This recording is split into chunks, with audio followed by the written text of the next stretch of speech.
Hello everyone and welcome back. Now in the last video I introduced you to the Lyapunov exponent, the quintessential marker of all things chaos. That is what quantifies sensitive dependence on initial conditions. Now in this lecture I want to go through another seminal concept and in particular a seminal paper from the theory of dynamical systems and the one that introduced us to the word chaos to describe these systems. Now what we're going to do is we are going to reproduce the proof to the period 3 theorem. Now this is coming from a paper from the early 70s by Li and Yorke called Period 3 Implies Chaos. Now as I said, this is the first use of the word chaos documented in mathematics to describe what people were starting to see. People like Ed Lorenz were seeing in his system, or people like May were seeing for the logistic map in the 60s. Now, I don't do a whole lot of proofs in this class, but what I would really like to do is walk you through the proof of this because it uses nothing more than basic calculus. We are just going to use the intermediate value theorem and the extreme value theorem over and over and over again. And this is the beauty of Li and Yorke's result, is that it is so simple and yet so profound. It really describes when we can get chaotic systems for one-dimensional mappings. Now, in order to describe or to present this theorem, I have to start with two results, okay? So, the entire time today, we are going to talk about one-dimensional dynamical systems, one-dimensional mappings. Remember, we were introduced to these a few videos ago, and that is just a discrete dynamical system, an iterative process governed by a one-dimensional map. Now, I'm going to start with two lemmas, and I'm not going to prove them. I'm going to leave them for you to prove because, again, as I said, they are relatively simple. They really just use the intermediate value theorem and the extreme value theorem in very clever and manipulative ways. So the first one says that if I and j are closed intervals, okay, so again, we're in one dimension, with I contained in J, and when you apply the dynamical system to the interval, f of I covers J, okay? So that tells us that J is wedged between the original interval and its image under f. That means applying f to every single point in the interval, okay? Then f has a fixed point in I. Again, that is just a consequence of the intermediate value theorem. I want you to try and work it out, okay? So let's look at another lemma here. And like I said, both of these lemmas are going to come together, and they are going to prove what's called the period 3 theorem. So first of all, we are going to let's say, A0 through AN. Let's assume that these things are closed intervals. Again, we always need closed intervals, and really that's coming from the extreme value theorem or the intermediate value theorem, right? We always need to have those endpoints. Otherwise, the theorems don't hold all the time. And let's assume that f applied to the interval a sub I covers or contains the next one in the sequence, a I plus 1, and then this is going to hold for all I from 0 to n minus 1. Okay? So you have this sequence of closed intervals, and when you apply the function f to each one of the intervals, it covers the next one in the sequence. Then what we can say, so there's a few things, a few consequences. First of all, we could say that there exists at least one subinterval, which I will call J0, which belongs to A0, such that f of J0 is just equal to A0. Sorry, is equal to A1, pardon me. Again, this is just the intermediate value theorem, maybe a little bit of extreme value theorem, but nothing too fancy here, okay? So basically you're saying with I equal to 0 here, you're covering I1, so then there's some smaller piece of A0 that will just equal to A1. Okay, probably maybe at least easy to intuit, maybe not that easy to prove right off the bat. Also, since if we apply f twice to the interval J0, this would contain A2. Why? Because f of A1 contains A2, but A1 is equal to f of J0, so applying f twice to J0, we get A2. And since this is true, then there exists, again, at least one subinterval of J0, which I'll call J1, which you probably know where this is going to go, right? Such that f of J1 is contained in A1, and that just comes from the fact that J1 is contained in J0, so you get containment here. And applying f twice to J1 gives you A2. Okay, so then you probably can see where this is going to go, right? I'm going to keep going. And eventually, I'm going to do this for a complete set of nested intervals. So I'm going to find nested intervals.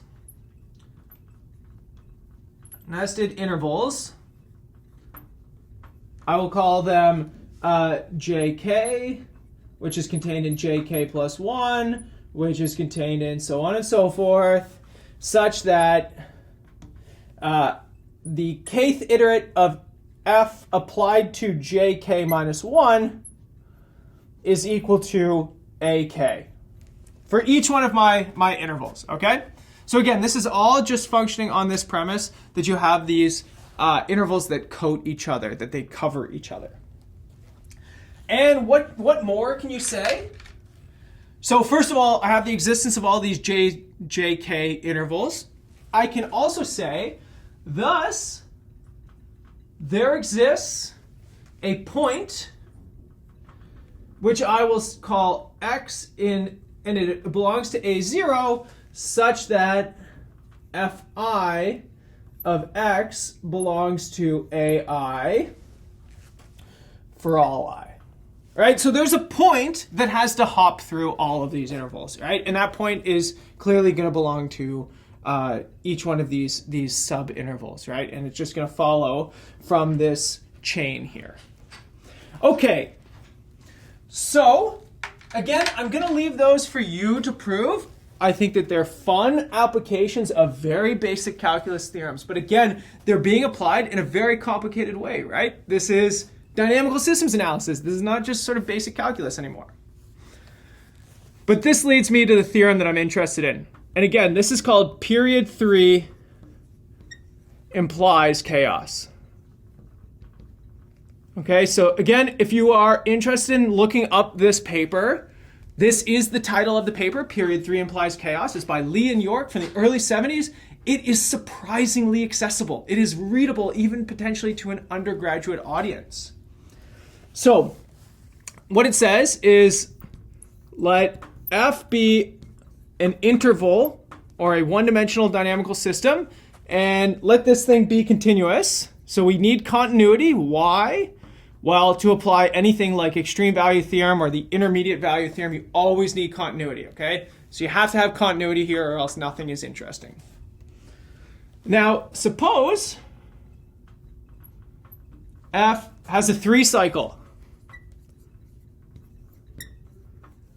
Now, what that means, that's a period 3 orbit, right? Something that gets mapped to itself after 3 applications of F, okay? And it has to be exactly 3. It can't just be a fixed point. So then, F has a K cycle for all K greater than or equal to 1. Okay, so think about what that says. This is an absolutely crazy theorem. The premise is so simple. You have a continuous mapping that has a 3 cycle. Not that fancy. Then it says that you have a cycle for every single integer. You've got a fixed point, a 1 cycle. You've got a period 2 orbit, a 2 cycle. You've got a 100 cycle. You've got a million cycle. You've got a 126,324 cycle. They're all there, just based on a 3 cycle. This is absolutely crazy. I mean, hopefully, potentially you're seeing this for the first time, and hopefully you do see the wonder in this. And then you can put yourself in the shoes of the mathematical community whenever they saw this, right? This is mind-blowing because it's so simple. And again, as I said, the proof is relatively straightforward. Really, it's just going to follow from these 2 little lemmas that I gave you here. Okay, so I want these points, A, B, and C, to be the 3 cycle. So I'm going to write them so that, let's imagine that f of A is equal to B, f of B is equal to C, and f of C is equal to A. Okay, so I ordered them. And then on top of that, I'm going to imagine that they are ordered in the following way. Now, there is one other case where B and C are flipped in their order, and the proof is exactly the same, okay? So I'm going to do this without loss of generality, okay? So I'm going to make this assumption, but you can also prove it in the case where C and B are reversed. Okay, so what can we get here? Well, what I'm going to do is I'm going to define some intervals, right? So all of these observations are given in terms of intervals. So let's do intervals. Let's say set I0 equal to the interval from A to B. And let's set I1 equal to the interval from B to C. These are closed intervals. And then we can get the following 2 pieces. And again, these just come from the intermediate value theorem, nothing more. If you apply f to the interval I0, well, the endpoints go to the endpoints of I1. And so that tells you that this thing has to contain I1. Okay? Now, also, if you apply f to I1, again, the endpoints go to AC, the whole thing. So this contains, again, AC, which is the union of those 2 intervals that I started with. Okay, so now you've got coverings in terms of these 2 simple little intervals right here. Well, what can this give you? Well, first of all, let's notice that we can actually apply the first observation here, okay? So since f of I contains I0, I1, contains I0 union I1, which clearly contains just I1, well then, this tells us, so this implies f has a fixed point in I1. Okay, so again, just coming from this really simple observation right here, right? I is contained in f of I, which tells us that we've got a fixed point in I. Good. So I've got a fixed point. Okay, so I've got, so far, a 3 cycle and a 1 cycle. I've got infinitely many more to do. Turns out that they aren't actually all that hard, though. Let's do the 2 cycle next, because I'm going to do the 1 cycle, the 2 cycle, and then I'm going to do every other cycle. And you'll see that they're very similar to the other cycles are similar to what we do with the 2 cycle. So let's first note this. Notice that if you apply f twice to A, you get C, right? Because f of A gives you B. Apply f to that again, you get f of B, which is C. And if you apply f twice to C, well, you hop twice along that orbit to get back to B. So this gives us, well, first of all, if I apply f twice to I naught, or I0, right? So applying it again right here, this is going to give me the f squared from A to B, which is going to contain the interval a to c, which is equal to I naught union I1. Okay? Similarly, if I apply f twice to I1, then what I've got here is this thing contains BC, the interval b to c, which is just equal to I1. Okay, but take a look at this. The second iterate of f applied to I naught contains I naught. Similarly, the second iterate of f applied to I1 contains I1. So by the first observation here, we have to have a fixed point of f squared, the second iterate, in each of those intervals. So by lemma 1, there exists fixed points of f squared, or the second iterate of f, right? I keep calling it f squared, but it's really the second iterate. I apologize for the confusion. In both I0 and I1.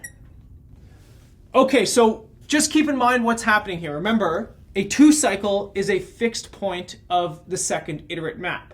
So the question is, did I find a genuine 2 cycle here, or did I just find more fixed points? Remember, fixed points are also kind of 2 cycles because they repeat every second iterate as well.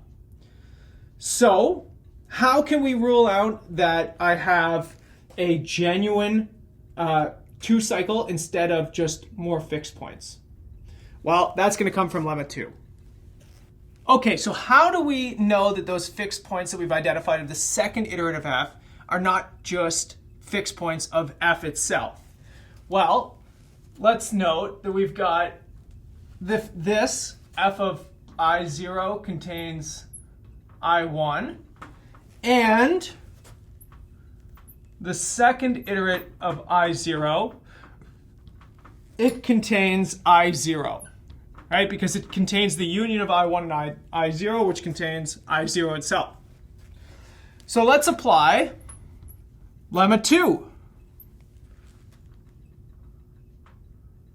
Lemma 2 to get a J0 that belongs to I0 such that f of J0 is equal to I1, and a J1 which belongs to J0 such that f of J1, well, it's contained in I1, right? The containment flips now, and the second iterate of J1 is equal to I1. Okay, that tells us that there exists, right? So this also contains J1, right? So that tells us that there exists a fixed point of the second iterate in J1 as well. That's from lemma 1 right there. And so this thing, remember, this is contained in J0, which is contained in I0, which is equal to A to B, right? So the fixed point is between A and B. So let's say x star, let's call it x star or something like that, is an element of A to B. And since this x star is contained in J1, this implies that f of x star, right, so is contained in I1. So that tells us that B is less than f of x star, sorry, less than or equal, pardon me, less than or equal to C. So now, think about this. Is it possible that x star is a fixed point? Well, in this case, it belongs to the interval AB, but when you iterate it, it belongs to the interval BC. Now, the only overlap between those two intervals is B, but that would give you a period 3 orbit, which is not a fixed point of the second iterate. So this x star is a genuine 2-cycle. So that's good. That tells me that I have found a fixed point, a 1-cycle. I found a 2-cycle, and I was given a 3-cycle. Okay, so I only need to do 4 and up now, right?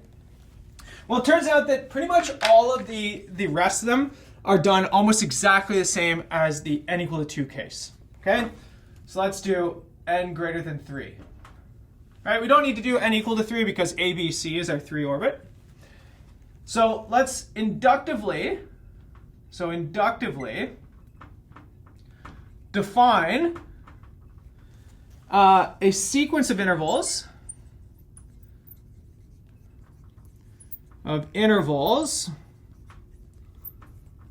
and again, I'm going to be applying lemma 2. So, of course, I want to, sort of line these things up so that I can, very easily transpose lemma 2 here into this. And I've got A0, A1, A all the way to n minus 2. Now, n is greater than 3, so this is perfectly valid. And here's what I want to do. So such that what? Such that, first of all, A0 is just equal to I1. Okay? And then, since f of I1 contains I1, then, again, there exists a subinterval which I'll call A1. Remember, I'm doing this inductively, right? So I said I want to find this sequence all belonging to I1. So there's a subinterval of A0, which is just I1, such that f of I1, f of A1 is equal to A0, which is just I1. And then let's keep going. There exists a subinterval. You probably have some idea of where this is going to go. A subinterval A2 in this case now, which belongs to A1, which clearly belongs to I1 because A1 belongs to A0, which is I1. And in this case, such that f of A2 is equal to A1. So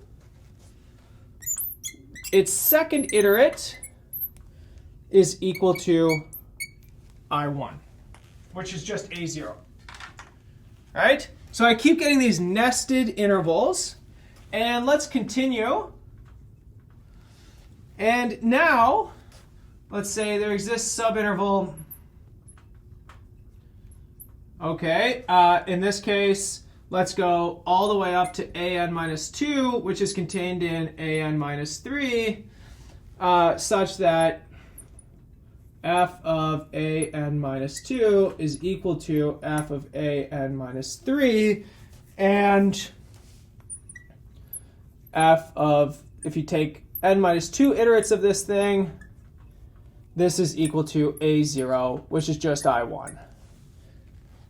Okay. Also, okay, you'll notice that I did not take all of the n's here, right? I've got 0 up to n minus 2. I need to go up to n minus 1. So now, also, since, again, f of I1 contains I0 as well, right? So we use the fact that it contains I1. It also contains I0 because f of I1 contains the union of I0 and I1. I know that it's hard to keep track of, but again, notice again, I'm not doing anything really that fancy. I'm just, looking at what intervals get mapped to what intervals of this thing. It's just playing it's almost like a combinatorics game, right? You're sort of walking around from interval to interval. Well, then there exists a subinterval an minus 1, which is contained in an minus 2, such that if I take n minus 1 iterates of this thing, this is equal to I0. Okay. We're getting very close to being done. I know that maybe you're getting exhausted here, but this is all just like consequences of those simple little lemmas that I started with, right? Lemma 1 and lemma 2, over and over and over again. Okay, so finally, let's go with this. Since f of I0 contains I1, again, that was another simple observation. The interval AB gets mapped to more than the interval BC. This implies that if you take n iterates of an minus 1, well, then this thing contains I1, which is equal to A0. So therefore, from lemma 1, okay, so again, an minus 1, that is contained in an minus 3 all the way up until we get to A0 here. And so what we have now, an minus 2 is contained in I1 as well, which coats the entire interval I1. So therefore we get, there exists a fixed point of the nth iterate of f. Again, applying lemma 1 to the nth iterate. Again, a continuous function. Its compositions are also continuous, so we don't have to worry about any of this. And this fixed point is in an minus 1. Okay, so call this point, call it P. Right? And so clearly we are mostly just worried now if this is just a regular old fixed point. Or maybe it's, if n is equal to 4, maybe it's just the 2 cycle repeating itself. Or if n is equal to 100, maybe it's a 50 cycle or a 25 cycle, right? We want the prime period of this to be n, right? So it only comes back to itself after n iterates and not anything less. Well, in this case, what we have here, so we notice first, let's say n minus 2 iterates of P are in I1. Again, it just comes from the definition of these intervals and how I'm hopping through them, right? So the first n minus 2 of these iterates are in I1, but then eventually you bubble up to the n minus first iterate where you hop over to I0. So while the next is in I0. So this is just like the 2 cycle. Remember the 2 cycle, we said one element has to be in I0, one has to be in I1, except in this case, if n was equal to 5, we say the first 4 are in I1, and then the last one is in I0, and then it flips back. And what that tells us is that this implies that P can only come back to itself after exactly n iterates of f, which tells us that we've got a cycle of length n, an n cycle. Now again, since n was arbitrary, we proved it, we did it. Think about how simple this is.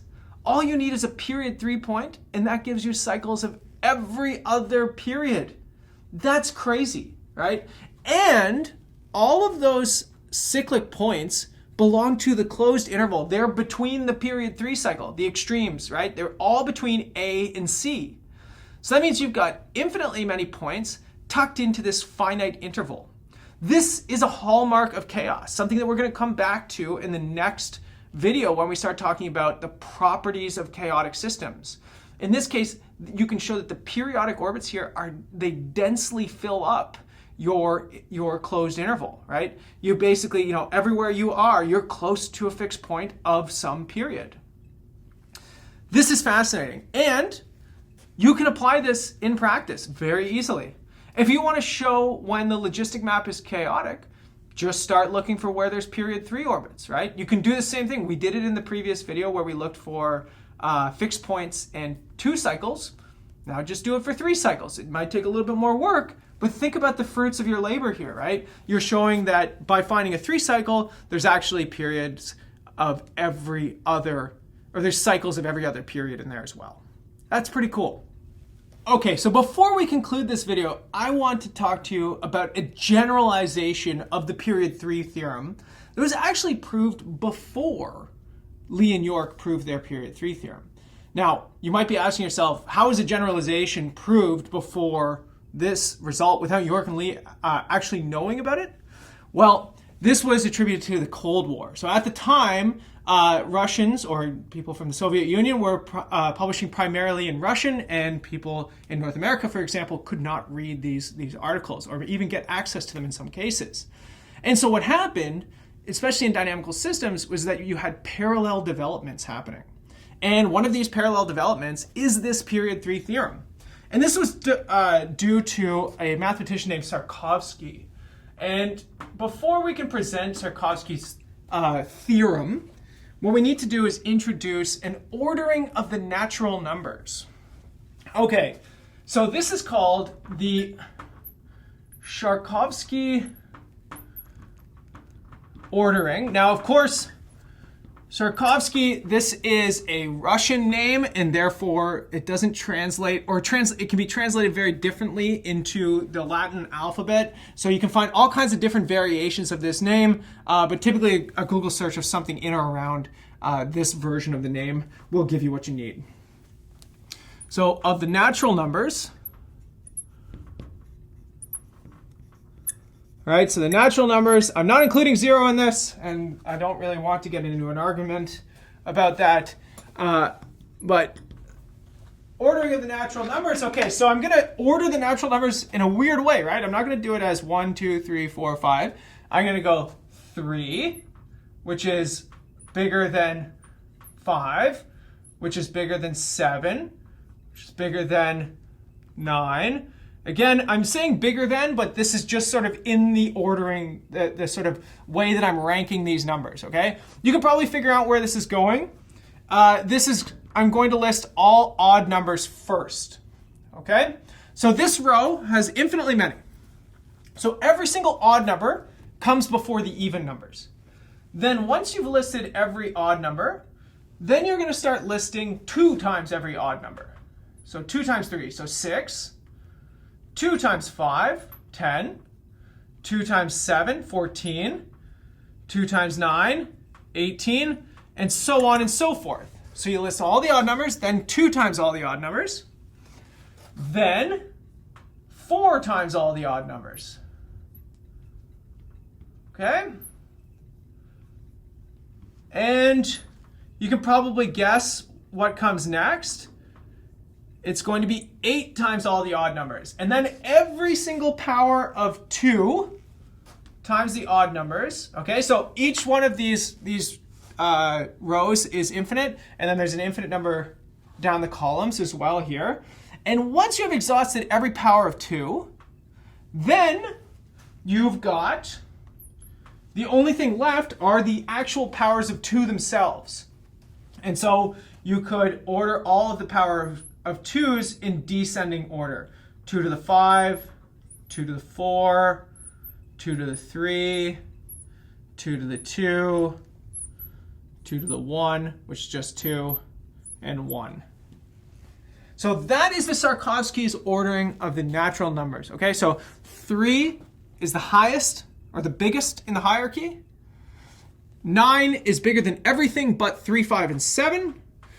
If you have a power of 2, then it is only bigger than the smaller powers of 2. Okay?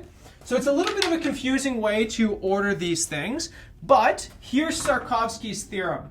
Okay? Sarkovskii's theorem says, let's say, suppose f is continuous. Again, we always need that continuity assumption. Then suppose f has a k-cycle. Okay. If k is bigger than L in the Sharkovskii ordering,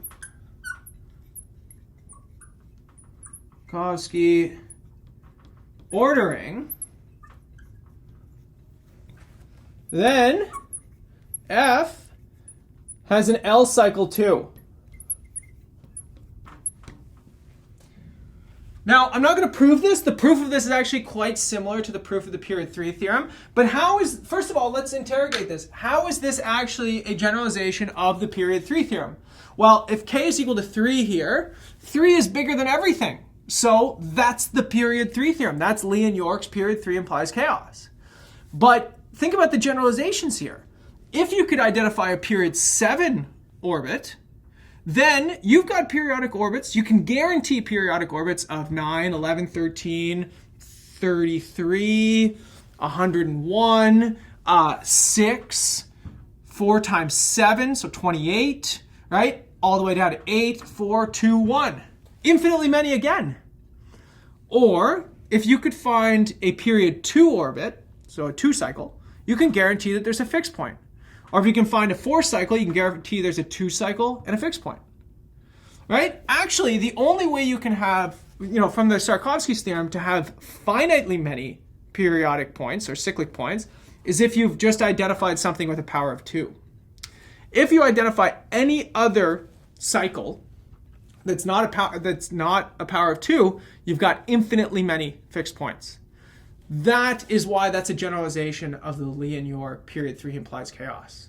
It's a really, really cool theorem, and it can be applied very easily, right? If you go to the logistic map and look for a period 7 orbit, or look for a orbit of length 16 or 32, right, or 64, you can easily apply this, right? It can give you a wealth of structure in the dynamical system just by applying, or just by finding one cycle.